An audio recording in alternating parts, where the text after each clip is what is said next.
Hello everyone, स्वागत है आपका मेरे चैनल जीके बैंक पे।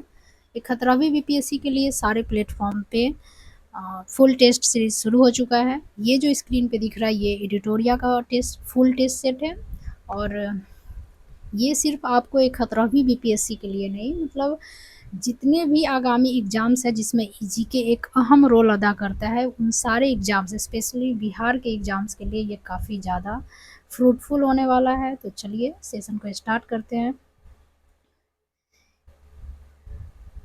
फर्स्ट क्वेश्चन, हर्षवर्धन के शासनकाल में जानकारी के निम्नलिखित में से कौन से स्रोत हैं? हर्षवर्धन तो रत्नावली हर्षवर्धन से ही रिलेटेड है, ये सही है। फाहियान फाहियान चंद्रगुप्त द्वितीय के समय में आया था, न कि हर्षवर्धन। हर्षवर्धन के समय तो हिमसांग आए थे।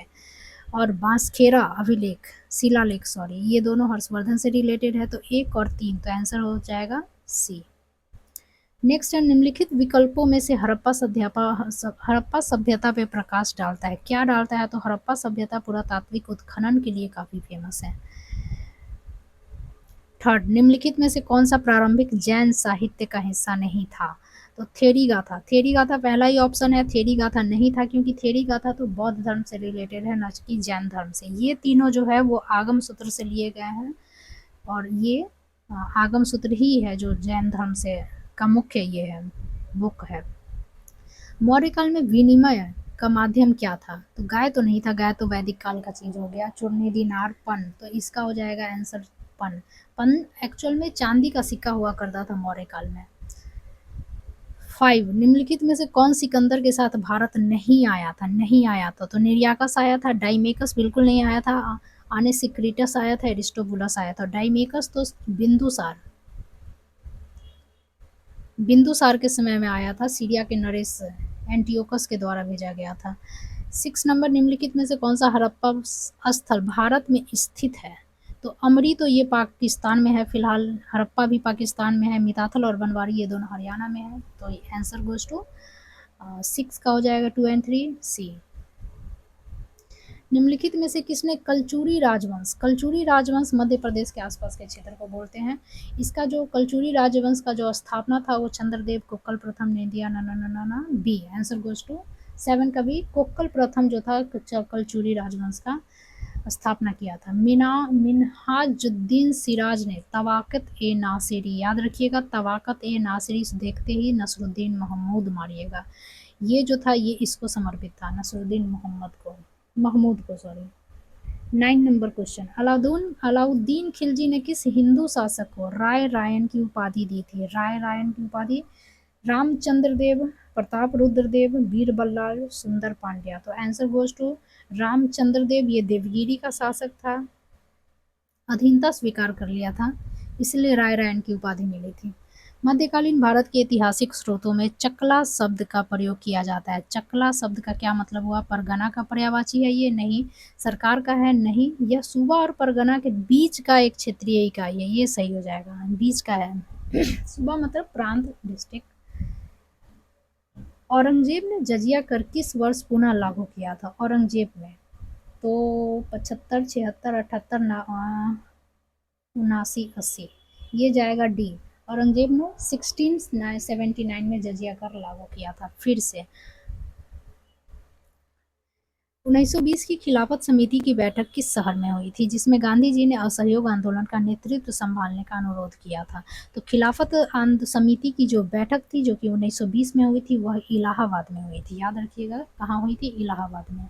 क्वेश्चन नंबर 13, निम्नलिखित में से कौन सा आधुनिक भारतीय इतिहास की घटनाओं का सही कालानुक्रम इंगित करता है? मॉर्ले मिंटो, इसको सजाना है तो देख लेते हैं। मॉर्ले मिंटो कब था? 1909 में था।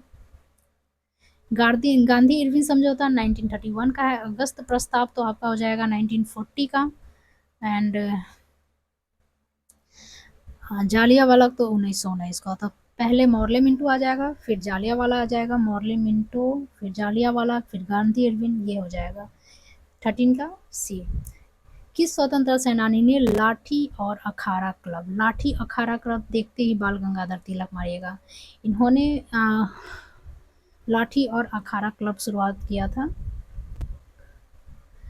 फिजिकली फिट रहे, मतलब इनका मानना था कि आप फिजिकली फिट रहिएगा तभी ये गर्म दल के नेता थे ना, तो फिजिकली आपका फिट रहना ज़रूरी है लड़ने के लिए। निम्नलिखित को कालानुक्रमिक क्रम में व्यवस्थित करें। फॉरवर्ड ब्लॉक, अगस्त प्रस्ताव, आज़ाद हिंद फौज, मुस्लिम लीग द्वारा मुक्ति दिवस। तो फॉरवर्ड ब्लॉक की स्थापना तो 1839 में हुई थी, ठीक है। अगस्त प्रस्ताव 1940 में आ जाएगा। आज़ाद हिंद फौज की जो गठन हुई थी 1942 में हुआ था। और मुस्लिम लीग द्वारा ये भी 1939, ये क्या था, 1939 था। तो ये जो था वो 1 मई को था और ये दिसंबर को था, 22 दिसंबर को। तो दिसंबर मई, तो पहले फॉरवर्ड आएगा फिर मुस्लिम लीग आएगा। 1 4 एक ही ऑप्शन है, इसको मारिए। अगस्त प्रस्ताव उसके बाद आ जाएगा 2 और फिर आज़ाद हिंद फौज का गठन 3। नेक्स्ट है, भारत सरकार ने अकाल को रोकने और अकाल पीड़ितों की मदद के लिए अकाल संहिता कब लागू किया? तो अकाल संहिता जो था 1883 में लागू हुआ था। 1880 में रिपोर्ट आया था, उसके जस्ट बाद 1883 में इसको लागू कर दिया गया था। नेक्स्ट है, 1775 में दीवानी के अधिकार मिलने के बाद अंग्रेज पहली बार किस पहाड़ी जनजाति के संपर्क में आए थे? कुकी, खासी, टिप्पेरा और गारो। तो खासी के कांटेक्ट में पहली बार आए थे।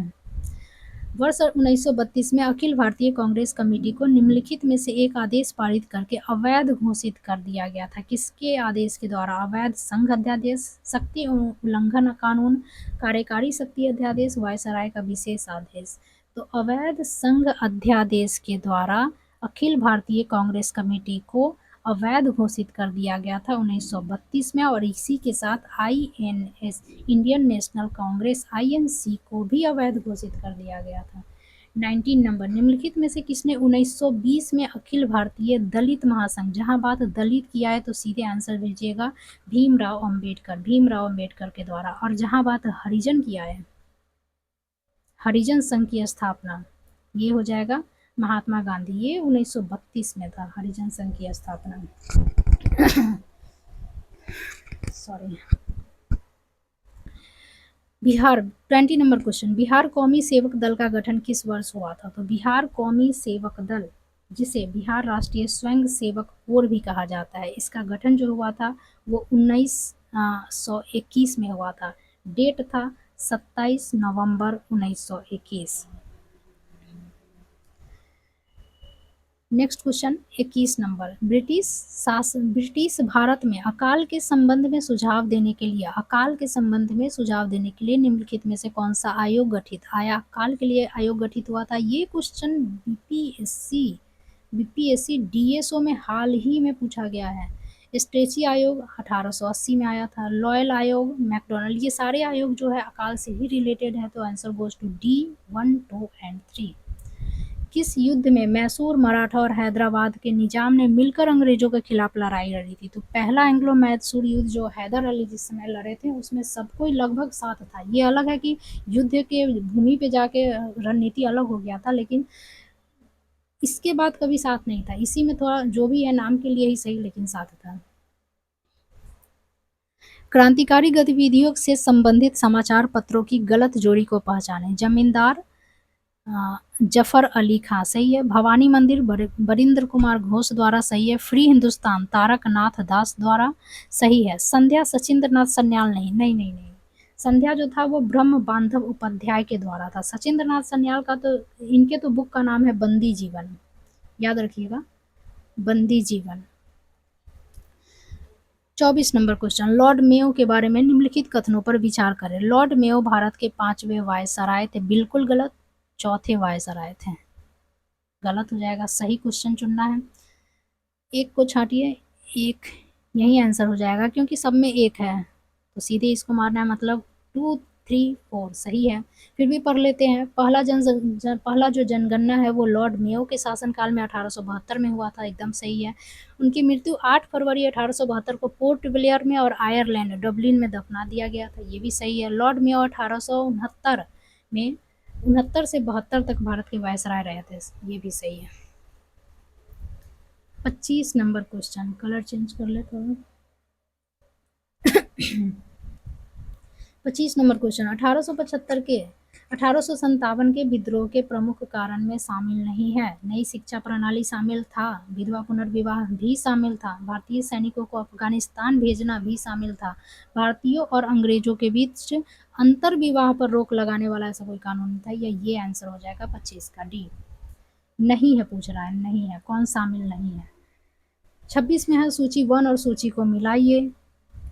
भारतीय राष्ट्रीय कांग्रेस की पहली महिला अध्यक्ष, भारतीय महिला अध्यक्ष, पहली महिला तो एनी बेसेंट थी, ये भारतीय महिला की बात करेंगे तो वो सरोजनी नायडू हो जाएगा। तो एक का हो जाएगा 4, ऑप्शन देखें, एक का 4 बस 2 में है, बी का 1 कॉमन है, मतलब बी का 1 चेम्सफोर्ड।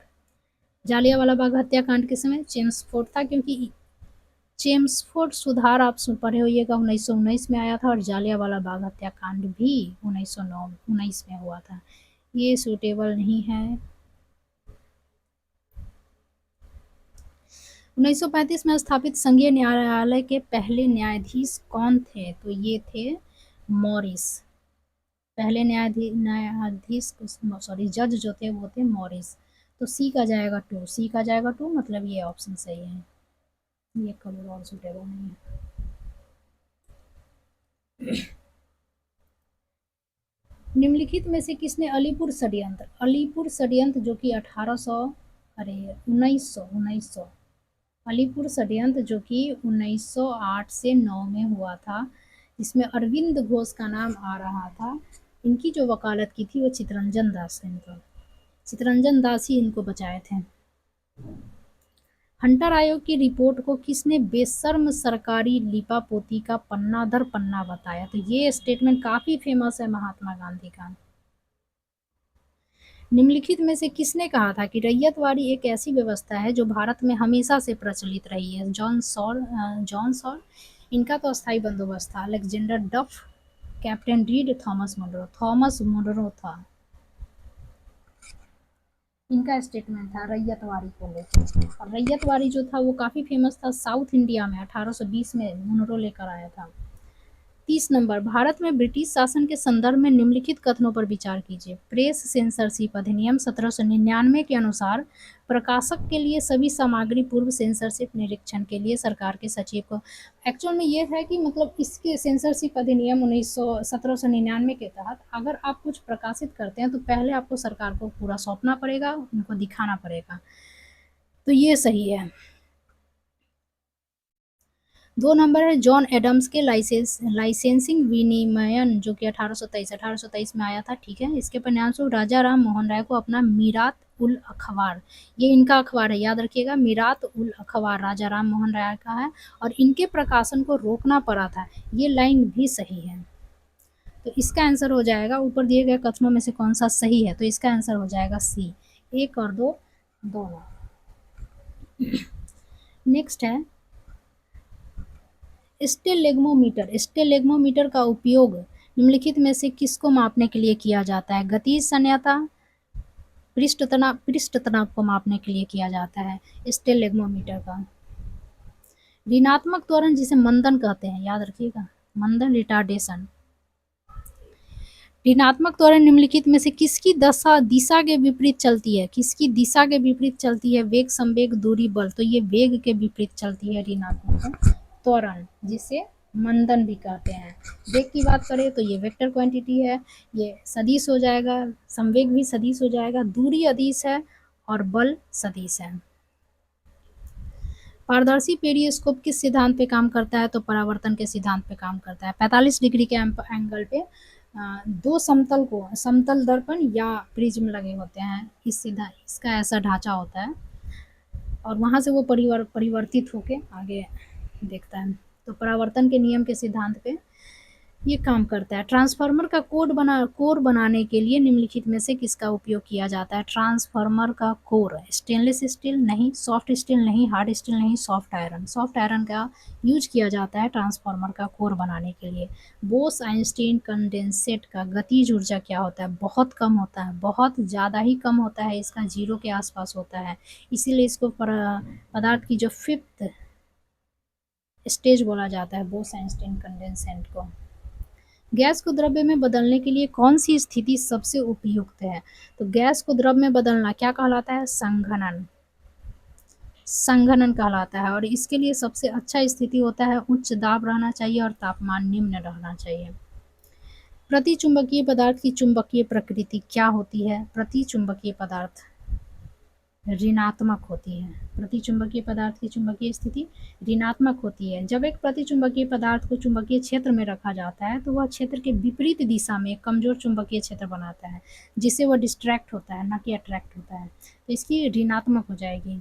यदि एक गोलाकार दर्पण को किसी द्रव्य में डुबाया जाए तो उसकी फोकस दूरी किस पे, फोकस दूरी पे क्या प्रभाव पड़ेगा? तो फोकस दूरी पे कोई प्रभाव नहीं पड़ेगा, यह अपरिवर्तित रहेगा। क्यों?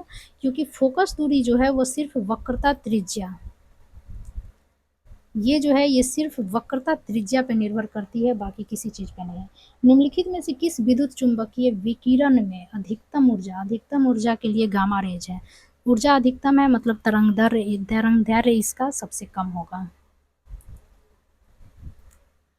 किस प्रकार के अर्धचालकों में इलेक्ट्रॉनों का चालन ऋणात्मक छिद्रों के कारण होता है? तो पी प्रकार के अर्धचालक में इलेक्ट्रॉनों का जो चालन है वो ऋणात्मक छिद्रों के कारण होता है।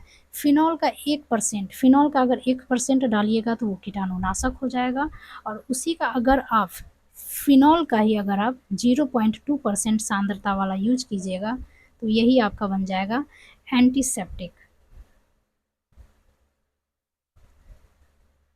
एंटीसेप्टिक का काम करेगा। निम्नलिखित में से किसका अपवर्तनांक सबसे अधिक है? CO2, कांच, जल, बेंजीन। कांच का अपवर्तनांक सबसे अधिक है, 1.5 से 1.54 के आसपास है इसका। 43 नंबर, पायरेक्स ग्लास को अधिक मजबूत बनाने के लिए इसमें निम्नलिखित में क्या मिलाया जाता है? तो पायरेक्स ग्लास को अधिक मजबूत बनाने के लिए इसमें बोरेक्स मिलाया जाता है। निम्नलिखित में से कौन सा गुण आवर्त सारणी में तत्वों की स्थिति के अधीन नहीं है? संयोजकता है, परमाणु आकार है, सबसे बाहरी कक्षा में इलेक्ट्रॉन है, तत्व का रंग का इससे कोई रिश्ता नहीं है। तो आंसर गोज टू बी। 45 मिलान करना है। सीएनजी में क्या होता है? तो सीएनजी में आपका हो गया मीथेन, इथेन और हाइड्रोजन। ये का जाएगा 3। कोयला गैस। एलपीजी देखिए सबसे आसान है एलपीजी में क्या होता है? Protein and butane. तो सी का जाएगा 2। ए का 3 मिल गया, सी का 2 मिल गया, अरे दोनों कॉमन है। अब कोयला गैस देखिए, कोयला गैस में हो जाएगा hydrogen, methane, carbon monoxide. B जाएगा 4, बी जाएगा 4। Answer goes to C. Protium में कितने न्यूट्रॉन होते हैं? प्रोटियम एक हाइड्रोजन का समस्थानिक है और इसमें जो होता है वो 0 न्यूट्रॉन होता है, इसीलिए यह जो है हाइड्रोजन का सबसे हल्का रूप होता है और सबसे स्टेबल रूप भी। निम्नलिखित में से कौन सा नीला लिटमस को लाल करेगा? नीला को लाल करेगा कौन करेगा? एसिड करेगा। लाल को नीला करेगा कौन करेगा? बेस करेगा। ये तीनों तो बेस नजर आ रहा है, एसिड तो एक ही है सिर का। कैलेमाइन एक खनिज है जिसका रासायनिक सूत्र ZnO, ZnS, ZnSiO3, ZnCO3। ZnCO3। Calamine एक खनिज है किसका? जिंक का।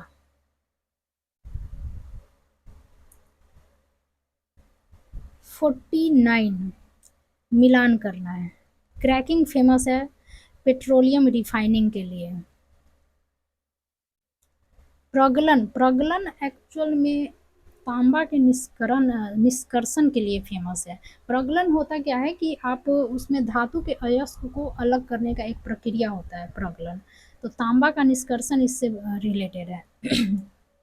बी का 3 2 है, ए का 2 है, अरे 2 कॉमन हो गया। सी हाइड्रोजनीकरण में क्या होता है कि असंतृप्त वसा को संतृप्त वसा में, मतलब खाद्य वसा इससे रिलेटेड हो जाएगा। सी का हो जाएगा 4, सी का 4। तो आंसर गोज टू बी, 49 का बी। स्थिर तापमान पे किसी गैस के निश्चित द्रव्यमान का आयतन कम करने पर दाब क्या होगा? दाब को आपको बढ़ाना पड़ेगा। क्यों बढ़ाना पड़ेगा? तो अकॉर्डिंग टू बॉयल्स लॉ, स्थिर तापमान पे किसी गैस का निश्चित द्रव्यमान का आयतन अगर कम करना है तो उसके लिए आपको दाब जो है वो बढ़ाना पड़ेगा। अकॉर्डिंग टू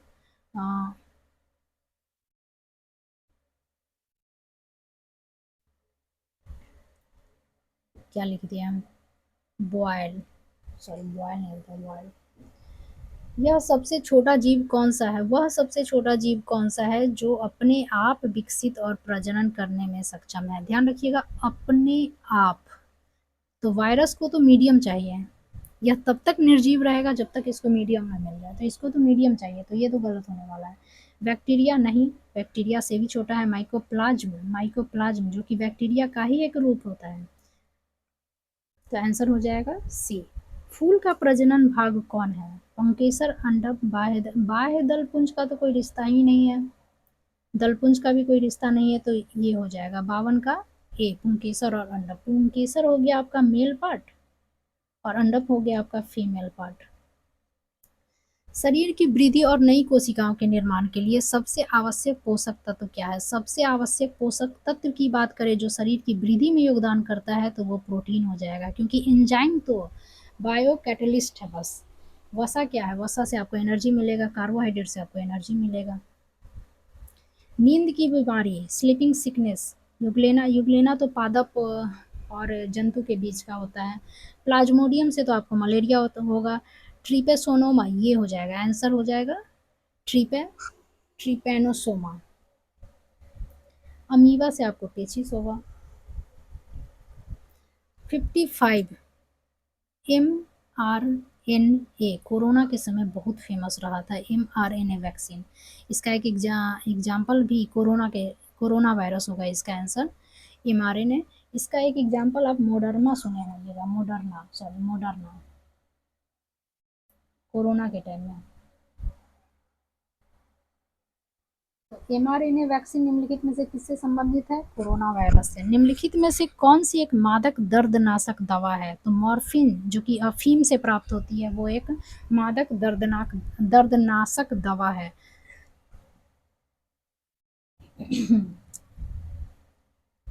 57 कौन सा वर्णक पौधों को पैरासीटामोल फीवर में खाते हैं, एस्पिरिन सर दर्द में रहता है। कौन सा वर्णक पौधों को परावैंगनिक किरणों के हानिकारक प्रभावों से बचाता है? तो क्लोरोफिल तो प्रकाश संश्लेषण में काम करेगा। कैरोटीनॉइड, हाँ ये आंसर हो जाएगा कैरोटीनॉइड। कैरोटीनॉइड एक्चुअल में यूवी रेज से बचाता है जो कि आपको प्लास्टिड में मिलेगा। प्लास्टिड में ही आपको क्लोरोफिल और कैरोटीनाइड दोनों होता है। फाइकोसाइनिन तो आपको साइनोबैक्टीरिया में मिलने वाला है। क्लोरोफिल तो यूवी रेज के कारण क्लोरोफिल तो मतलब ये डेड हो जाता है, मतलब नष्ट हो जाता है। 58 निम्नलिखित में से किस क्रिया में उष्मा ऊर्जा उत्पन्न होती है? तो उष्मा सांस लेने और छोड़ने की क्रिया जो श्वसन होता है उसमें उष्मा ऊर्जा मुक्त होती है। ये मेटाबॉलिज्म प्रक्रिया है। मेटाबॉलिज्म प्रक्रिया क्या होता है? श्वसन क्या है? मेटाबॉलिज्म प्रक्रिया है, जिसको हिंदी में चयापचय कहते हैं, चयापचय प्रक्रिया कहते हैं। एक्चुअल में इसमें क्या होता है कि इसमें भोजन को ऊर्जा में बदला जाता है। हम जो भोजन करते हैं उससे हमको एनर्जी महसूस होता है, तो यही प्रक्रिया जो होता है वो मेटाबॉलिज्म कहलाता है, श्वसन, जिसका एक एग्जाम्पल है।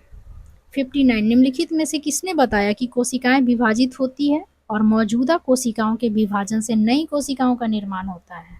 ये जो स्टेटमेंट है वो विर्चो का है, 9th क्लास के एनसीईआरटी में आपको मिल जाएगा। विर्चो का ये स्टेटमेंट है जो कि 1855 में दिया गया था उनके द्वारा। सेल्यूला कॉन्सेप्ट सुने होइएगा, ये यही है। हुक की बात करें तो ये 1665 में डेड सेल को खोजा था। स्लाइडेन एंड स्वान जो था वो 1838 से 39 के दशक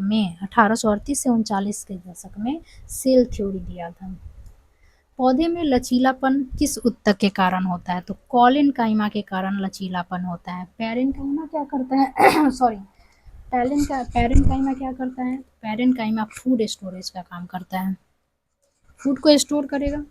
स्क्लेरेन्काइमा क्या करता है? तो ये आपको स्ट्रॉन्गनेस आपको नहीं, सॉरी, ये आपको नहीं, ये प्लांट को, ट्री को, पादप को क्या देता है? स्ट्रॉन्गनेस देता है, कठोर देता है। अब कठोर है तो ऑब्वियस सी बात है कि ये क्या होगा? डेड सेल होगा। ये क्या होगा? लिविंग सेल है। कॉलेनकाइमा क्या है? लिविंग सेल है। एरेनकाइमा क्या होता है? तो ये गैस के विनिमय में मदद करता है। पंचायती राज संस्थानों में अनुसूचित जातियों और अनुसूचित जनजातियों के लिए आरक्षण किस अनुच्छेद के तहत किया गया है? तो ये है 243 का डी। 243 के डी के तहत पंचायती राज संस्थाओं में SC/ST के लिए आरक्षण दिया गया है। बी क्या कहता है? तो बी कहता है कि पंचायतों का गठन कीजिए। किस लेवल पे? तो ग्राम लेवल पे, जिला लेवल पे, इस लेवल पे पंचायतों का गठन कीजिए। तो गठन की बात आपको बी में मिलेगा। ई क्या कहता है? तो ई में बताया गया है कार्यकाल या उसका टाइम पीरियड, जो 5 साल का होता है। मुखिया का चुनाव 5 साल तक होता है ना, 5 साल के बाद हर 5 साल पे मुखिया चेंज होता है। जी हो जाएगा। इसमें आपको शक्ति, पावर और रिस्पॉन्सिबिलिटी के बारे में बताया गया है। 62 नंबर क्वेश्चन, सही सुलेमित कीजिए। सही सुलेमित करना है। अनुच्छेद 124 सर्वोच्च न्यायालय अभिलेख न्यायालय होगा। अभिलेख न्यायालय जो है वो 129 में है। अभिलेख न्यायालय 129 में है, न कि 124 में। 124 में तो स्थापना है, सुप्रीम कोर्ट का स्थापना है। 132 तो ये तो गलत हो गया, सही सुलेमित नहीं है। अच्छा, नहीं है जो चुनना है, तो यही हो जाएगा हमारा। अनुच्छेद 132 सर्वोच्च न्यायालय का अपीलीय क्षेत्राधिकार 132 में है, ठीक है।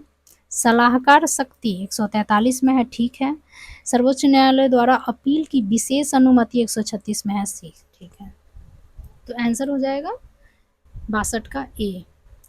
भारतीय संविधान की प्रस्तावना में कितने प्रकार की समानता का उल्लेख है? कितने प्रकार की समानता है? तो 2 प्रकार की समानता है। कौन कौन? तो प्रतिष्ठा और अवसर। प्रतिष्ठा प्लस अवसर, 2 प्रकार की समानता, 3 प्रकार का न्याय और 5 प्रकार का स्वतंत्रता। ये क्या है? न्याय। 3 प्रकार का न्याय और 5 प्रकार का स्वतंत्रता। तो आंसर हो जाएगा 2 प्रकार का समानता है। 64 अनुच्छेद 368 के बारे में पूछ रहा है। संशोधन जानते हैं, संशोधन है 368 में। देखिए क्या है। अनुच्छेद 368 में निर्धारित संविधान संशोधन की प्रक्रिया के संदर्भ में निम्नलिखित कथनों पर विचार करें। क्या चुनना है? गलत कथन चुनना है। संविधान संशोधन की पहल संसद के किसी भी सदन में की जा सकती है, सही है। विधेयक केवल मंत्री द्वारा ही प्रस्तुत किया जा सकता है, निजी सदस्य द्वारा नहीं, गलत, बिल्कुल गलत। विधेयक जो है वो तो किसी के द्वारा भी, चाहे वो मंत्री हो चाहे निजी सदस्य हो, दोनों के द्वारा प्रस्तुत किया जा सकता है। संविधान संशोधन विधेयक प्रस्तुत करने के लिए राष्ट्रपति की पूर्व अनुमति की आवश्यकता नहीं होती है, ये स्टेटमेंट भी सही है। संघीय प्रावधानों में राज्य विधानमंडल द्वारा अनुसमर्थन आवश्यकता नहीं है, बिल्कुल गलत। ये समर्थन चाहिए, राज्य विधानमंडल का भी समर्थन चाहिए उसमें। तो आंसर हो जाएगा 2 और 4। 2, 4 किस में है? डी में। तो इसका आंसर हो जाएगा 64 का डी। 65 नंबर, राष्ट्रीय अनुसूचित जनजाति आयोग के अध्यक्ष और उपाध्यक्ष के अलावा कुल कितने सदस्य होते हैं? तो एक तो अध्यक्ष हो गए, एक उपाध्यक्ष हो गए और 3 अन्य सदस्य और होते हैं उसमें, जिन्हें टोटल 5 को राष्ट्रपति द्वारा चुना जाता है। सॉरी, राष्ट्रपति द्वारा क्या? नियुक्त किया जाता है, चुना नहीं, नियुक्त किया जाता है। राष्ट्रीय अनुसूचित जनजाति आयोग की बात करें तो इसका वर्णन आपको आर्टिकल 338 के ए में मिलेगा, जिसे ऐड किया गया था 89 नंबर के संविधान संशोधन के द्वारा। कार्यकाल की बात करें तो इन सबों का कार्यकाल 3 ईयर का होता है, 3 ईयर्स। निम्नलिखित में से किस शासन प्रणाली में द्विसदनीय प्रणाली, द्विसदनीय अपर हाउस लोअर हाउस, एक अनिवार्य विशेषता है संघीय, एकात्मक, संसदीय, राष्ट्रपति। तो आंसर हो जाएगा संघीय। संघीय प्रणाली में हम द्विसदन देखते हैं, जैसे भारत में है, यूएसए में है। हाँ, और इसको लिया गया है ब्रिटेन से।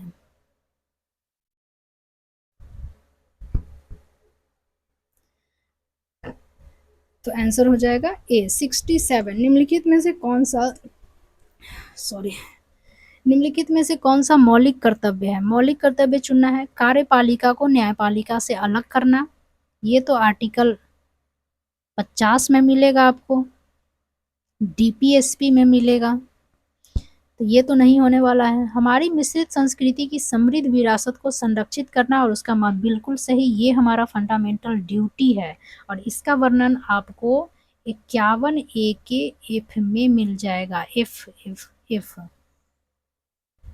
बच्चों के लिए निःशुल्क शिक्षा और अनिवार्य शिक्षा, ये जो है ये भी हमारा डीपीएसपी के तहत आता है। ये आर्टिकल 45 में भी मिलेगा और आपको आर्टिकल 21 के ए में भी मिलेगा।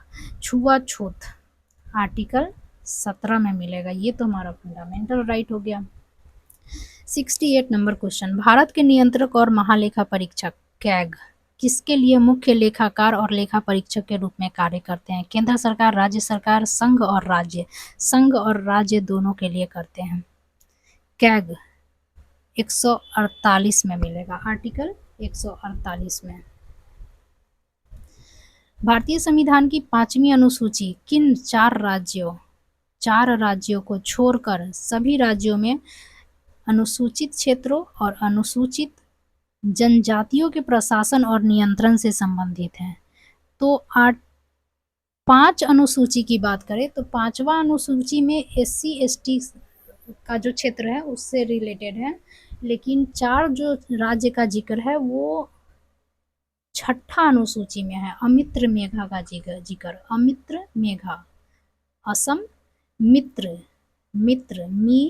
मिजोरम, त्रिपुरा, मेघा, मेघालय। आंसर हो जाएगा 69 का बी।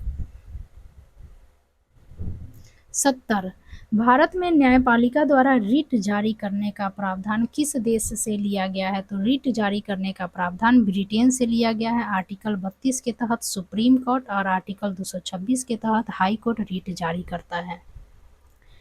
निम्नलिखित में से सही विकल्प चुने। केलकर समिति, सार्वजनिक निजी भागीदारी मॉडल। चुनना क्या है? सही विकल्प। ओके, ये तो सही है, केलकर समिति ठीक है। एल के झा समिति इनडायरेक्ट टैक्स से है, ये भी सही है। सुखमय चक्रवर्ती मौद्रिक प्रणाली पे पुनर्विचार समिति है, ये भी सही है। तो ऑप्शन हो जाएगा डी 71 का D.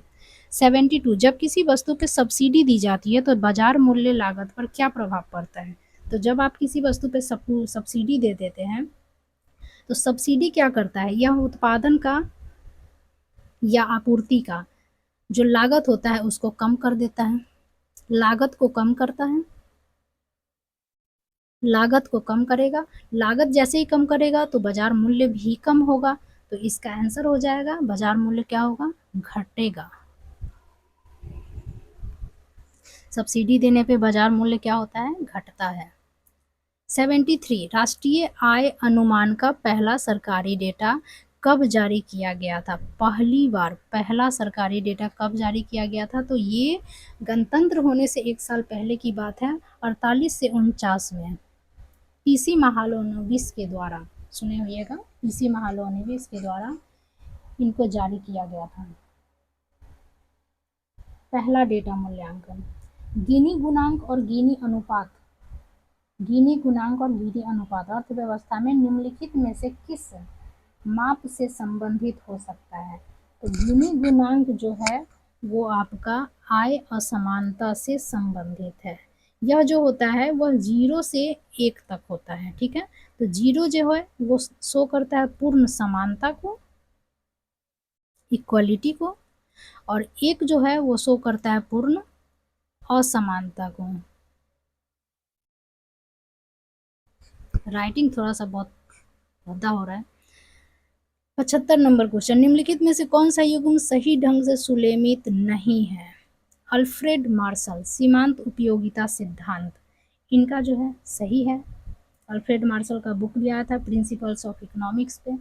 जेमकिंस father of macro economy जिनको बोला जाता है, माइक्रो तो हो गया उनका ये सॉरी क्या बोलते हैं एडम स्मिथ, और जेमकिंस मैक्रो इकोनॉमी के फादर हो गए हैं। तो ये दिए थे ब्याज की तरलता वरीयता सिद्धांत सही है, इनका बुक था the general theory of employment. Karl Marx अधिशेष मूल्य सूचकांक, जर्मन के थे कार्ल मार्क्स, याद रखिएगा, ये भी सही है। अमर्त्य सेन गरीबी का जो नहीं ये नहीं है, इसका आंसर हो जाएगा डी। क्यों? क्योंकि गरीबी का जो दुष्चक्र है वो दिया गया था आर नर्कसे द्वारा, आर नर्कसे द्वारा। संतुलित विकास सिद्धांत, संतुलित विकास सिद्धांत के अनुसार अविकसितता का प्राथमिक कारण क्या है? यही था आर नर्कसे का जो कॉन्सेप्ट था वो आय बेस्ड था, कि अगर आपका आय कम होगा तो फिर आप कम बचत कीजिएगा, कम इन्वेस्ट कीजिएगा, सब कुछ मतलब मेन जो इनका कॉन्सेप्ट ही था वो क्या था, इनकम बेस्ड, कम आय बेस्ड। और इसी को वो गरीबी का दुष्चक्र, मतलब जो डेवलपमेंट में अगर सबसे बड़ा बाधा मानते हैं आर नर्क से, तो आर नर्क से तो वो था गरीबी का दुष्चक्र। 77 आर्थिक सर्वेक्षण रिपोर्ट वित्त मंत्रालय के किस विभाग द्वारा जारी किया जाता है? तो आर्थिक सर्वेक्षण रिपोर्ट जो है वो वित्त मंत्रालय के आर्थिक मामलों का जो विभाग होता है उनके द्वारा जारी किया जाता है, और मुख्य आर्थिक सलाहकार के मार्गदर्शन में किया जाता है। ठीक है, तो आर्थिक सर्वेक्षण से रिलेटेड एक और बात याद रखिएगा कि यह बजट से एक दिन पहले ही जारी होता है। पहले क्या होता था, पहले ये 7 होता था, लेकिन 1964 के बाद इसको अलग कर दिया गया और बजट से एक दिन पहले इसको जारी किया जाता है। तो यहीं पे रुकते हैं, वीडियो बहुत लंबा हो जाता है, लंबा होता है तो वो बोरिंग भी हो जाता है। इसका पार्ट 2 भी लाएंगे, तुरंत लाएंगे।